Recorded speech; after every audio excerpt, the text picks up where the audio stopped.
ওদিকে তাকাও, ওর দিকে দেখ দিভাই, দেখ তোর মেয়েকে দেখ। নমস্কার, কেমন আছেন সবাই? আমি দিয়া, আমার ছোট্ট চ্যানেলে সবাইকে স্বাগত জানাই। আজকে তোমাদের সঙ্গে শেয়ার করব যে আমার দিদিভাই আর জামাইবাবুকে নিয়ে আমরা প্রথম দিন কোথায় ঘুরতে নিয়ে গেছিলাম। ও হ্যাঁ, তোমাদেরকে তো বলাই হয়নি। যারা যারা আমার ইউটিউবে ফলো করো আমাকে, তারা নিশ্চয়ই জানো যে আমার দিদি জামাইবাবু এসছে। এবার তারা আসছে, তাদেরকে নিয়ে তো কোথাও ঘুরতে যেতে হবে, সেই কারণেই ঘুরতে বেরিয়ে পড়েছিলাম। তাহলে চলো পুরো ভিডিওটা শেয়ার করা যাক। সবাই এখন সর্ষের খেতে ভিডিও শুট করতে লাইন দিয়ে আসছে। কলকাতার মতন জায়গায় সর্ষের ক্ষেত যে দেখা যায় না তা নয়, দেখা যায়, কিন্তু একটু খুঁজতে হবে। কিন্তু গ্রামে তো আর খুঁজতে লাগে না, বাড়ির সামনে সর্ষের ক্ষেত। আর প্রথমে ওদেরকে সর্ষের ক্ষেত ঘুরতে নিয়ে গেছিলাম, আর দেখো এখানে ওদের দুজনেরই ভিডিও শুট করে দিচ্ছিলাম। কি বলবো, ইচ্ছা যে চলে এসেছি আমরা সর্ষে ক্ষেত দেখতে। মানে কি বলবো, কিছু বলার নেই। যে ফটোশুট চলছে, এনাদের কাপলদের ফটোশুট চলছে। আর পেছনে এই যে ক্যামেরাম্যান, একটু তাকাবেন। যাক, ক্যামেরাম্যান শুনতে পাচ্ছে না, যাই হোক দেখিয়ে দিচ্ছে সব কিছু। আর এই যে আমি এখানে সর্ষের ক্ষেতে কিছু ছবি তুলেছি, সেটা তোমাদেরকে একবার দেখাই। ওখানে ফটোশ্যুট করা কমপ্লিট হয়ে যাওয়ার পরে আমরা চলে এসেছিলাম ফুচকা খেতে। আর দিদিভাই কলকাতায় ফুচকা খেতে ঠিকঠাক পারে না, কারণ 10 টাকায় 3টে দেয়, যেটাতে মানুষের মন ভরে না। তাই এখানেও আসে মেনলি ফুচকা খেতে, পেট ভর্তি করে ফুচকা খায়। মানে এখানে 10 টাকায় প্রায় 7টা 8টা করে ফুচকা দেয়। তো সেটাই আমরা এখানে খেতে দাঁড়িয়ে পড়েছিলাম। এই যে আমার মেয়ে অলরেডি খাওয়া শুরু করে দিয়েছে। কি খাচ্ছ মা? ধরো ধরো ধরো, হুক্কা। আচ্ছা খাও। আমি খাবো, ফুচকা খেতে দাঁড়িয়ে পড়েছি। এখনো যাইনি।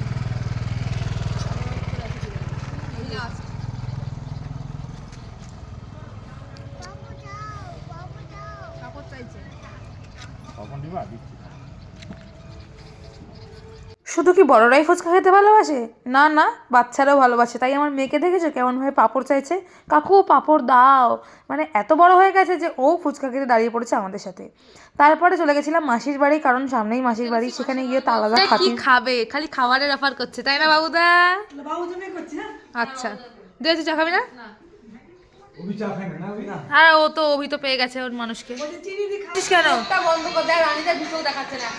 এ বাবা, তুই এক চোখ দেখাচ্ছিস, এটা আবার কেউ মানে? ও আজকালকার দিনের কুসংস্কার মানিস তুই? এ বাবা, এ দেখা শুরু হয়ে গেছে ঝগড়া। আচ্ছা নে নে নে, বন্ধ কর বন্ধ কর, তাও বন্ধ করছে না। হচ্ছে শান্তি। মানে আমার দিদিভাই আর আমার ননদ যদি এক জায়গায় থাকে, দুজনে দিন রাত অশান্তি করতেই থাকে। এ ওর পেছনে লাগে, ও ওর পেছনে লাগে, ভাবা যায়? ওদের দুজনের বন্ডিংটা আমার খুব ভালো লাগে, কারণ আমার মেয়ের মাসি পিসি এক জায়গায়, আর দুজনে এত দুজন দুজনকে ভালোবাসে। এটা সত্যি এখনকার দিনে খুব একটা দেখা যায় না। আর সেটা আমার মেয়ের সৌভাগ্য যে মাসি পিসি দুজনকেই ও কাছে পায়, আর দুজনকেই ও খুব ভালোবাসে, আর দুজনে ওকেও খুব ভালোবাসে। জামাই মানুষ এসছে। আরে বাবা রে, কি খাচ্ছ দেখি? মা মা, খাও খাও, জামাই মানুষ, খাও খাও খাও। ওরে বাবা রে, কি অবস্থা দেখো, কি অবস্থা দেখো। Thank you. মাসির বাড়ি থেকে খাওয়া দাওয়া করে বেরিয়ে পড়েছিলাম করিমপুরের দিকে, কারণ আর একটু ঘুরতে হবে। হুট করে তো বাড়ি ঢুকে গেলে হবে না, কারণ সেদিনকে বাবুদার ডিনার করানোর কথা ছিল। আর বাবুদাকে কাছে পেয়েছি মানে তাকে তো ছাড়া যাবে না, তাকে নিয়ে তো ঘুরবই। অনেক দিন পর এসছে আমাদের বাড়িতে, তো ঘুরতে তো হবেই। সেই জন্যে আমরা চলে গেছিলাম করিমপুরে। করিমপুরে গিয়ে একটা মন্দিরে গেছিলাম, যে মন্দিরটায় আমিও আগে কখনো ঢুকিনি। ভেবেছিলাম ঢুকবো, কিন্তু ঢোকা হয়নি। তার আগে ঢুকেছিলাম একটা গ্রসারি স্টোরে। যদিও দিদিভাইদেরকে এখানে কখনো নিয়ে আসা হয়নি, ওরা ভাবে হয়তো এখানে মানে গ্রাম এলাকাতে এরকম জায়গা পাওয়া যায় না, কিন্তু অবশ্যই পাওয়া যায়। তারপর চলে গেছিলাম এই মন্দিরটায়, রাধাকৃষ্ণের মন্দির। খুবই সুন্দর মন্দির, খুব শান্ত। আর সেখানে গিয়ে তো আমার মেয়ে আর আমার বান্টি দুজনেই অশান্তির সৃষ্টি করে দিয়েছিল।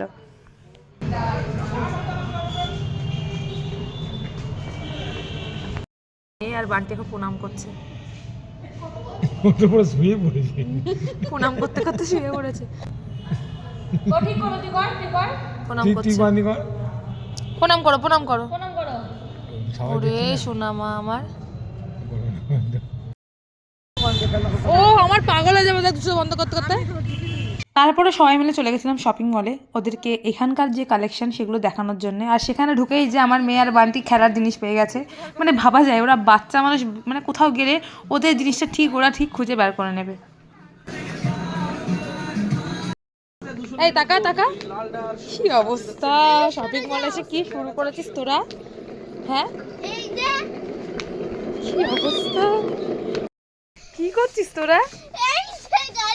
জামা কাপড় পেয়ে যাচ্ছেন আপনারা বাই 1 50% বাই 2 কি অবস্থা 70%। দেখো একবার, সিলেক্টেড গার্মেন্টস আপনারা পেয়ে যাচ্ছেন বাই 1 50 বাই 2 70% কি ডিসকাউন্ট। অবস্থা দেখ দি ভাই, দেখ তোর মেয়েকে দেখ। সকালে অনেকটা হাঁটাহাঁটি করার পরে এবার খেতে চলে শপিং মল থেকে বেরিয়ে হাঁটতে হাঁটতে এসেছিলাম এই রেস্টুরেন্টটায় খেতে। আর এই জায়গাটা আমার খুবই পছন্দের, এখানে গেলে আমি অনেক রকম জিনিস খাই, আর মেনলি খাই চাউমিনটা। কিন্তু এবারে আমরা চাউমিন খাইনি, অনেক কিছু অর্ডার করে ফেলেছিলাম, পুরো গলা অবধি খেয়ে ফেলেছি, মানে ভাবা যায় এত পরিমাণে খাওয়া দাওয়া করেছি। কিন্তু মাঝখান থেকে বাবুদা উঠে চলে গেছিলো, কারণ আমার বর তাকে ডেকে পাঠিয়েছিল, কারণ ওদের একটা পিকনিক ছিল সেই কারণে। আর আমাদের একবার খালি দেখো কত খাওয়া দাওয়া করেছি। ডিনার অলরেডি এখানে রেডি। আমি নিয়েছি একটা এগ ফ্রাইড রাইস, রানিও এগ ফ্রাইড রাইস, দিদিভাই ভেজ নুডলস, আর আমার মেয়ে তো নুডলস খাচ্ছে, এখনও বান্টিরটা আসেনি। কি খাবে তুমি? এটাই খাবে, মানে এগ ফ্রাইড রাইসই খাবে, চিলি চিকেনও এখন আসেনি, আসছে। তো এত খিদে পেয়ে গেছে যে ও খাওয়াই শুরু করে দিয়েছে। চলো খাও, আমাদের ডিনার তো এখানেই শেষ। মানে আমাদের অলরেডি চিলি চিকেনও চলে এসছে, আমার হাতে দিল চিলি চিকেন কমপ্লিট। তো চলো এবার বাড়ি যাওয়া যাক, চলো বাড়ি যাওয়া যাক। খাওয়া দাওয়া করে চলে এসেছি বাড়ি, কারণ পরের দিন একটা দারুণ জিনিস আছে। কিন্তু বাড়িতে এসেও এই যে এদের নাচন কদন শেষ হয় না, বাড়িতে এসে আবার গান চালিয়ে নাচতে শুরু করে দিয়েছে। পরের দিন আমাদের একটা পুজো আছে, সেই ব্লগটাও খুব তাড়াতাড়ি আসবে, তোমাদের সাথে শেয়ার করব। শর্টসে অলরেডি আমি একটা দিয়ে দিয়েছি, যারা গেস করতে পেরেছে তাদের তো খুবই ভালো কথা, আর যারা এখনও গেস করতে পারোনি তারা আমার ইউটিউব চ্যানেলে আসো, দেখো আমার বড় ব্লগটা আমি কাল কি পরশু এরকম মতন দিয়ে দেবো। তো যাই হোক, দেখো এখানে আমার নাচান কদম শুরু করে দিয়েছে। কি করছে এরা বাড়ি ফিরে?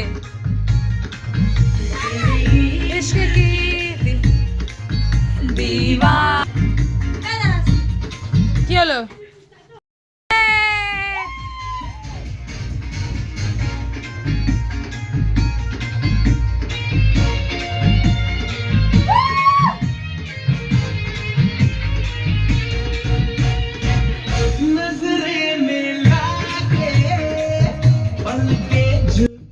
দিদিভাইরা আমাদের বাড়িতে আসে আনন্দ করার জন্য, আর আমরাও ওকে ডাকি আনন্দ দেওয়ার জন্য।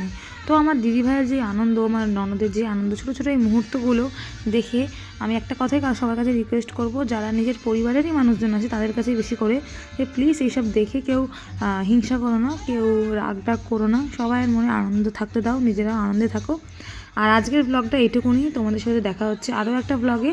সেই ব্লগটা হতে চলেছে আরও একটা দারুণ ইন্টারেস্টিং ব্লগ, একটা পুজোর। তো আগে থেকে বলে দিলে হবে না, সারপ্রাইজ তো সারপ্রাইজ থাকবে। তো চলো দেখা হচ্ছে নেক্সট ব্লগে। আজকের মতন টাটা, দেখা হচ্ছে আরও একটা ভিডিওতে।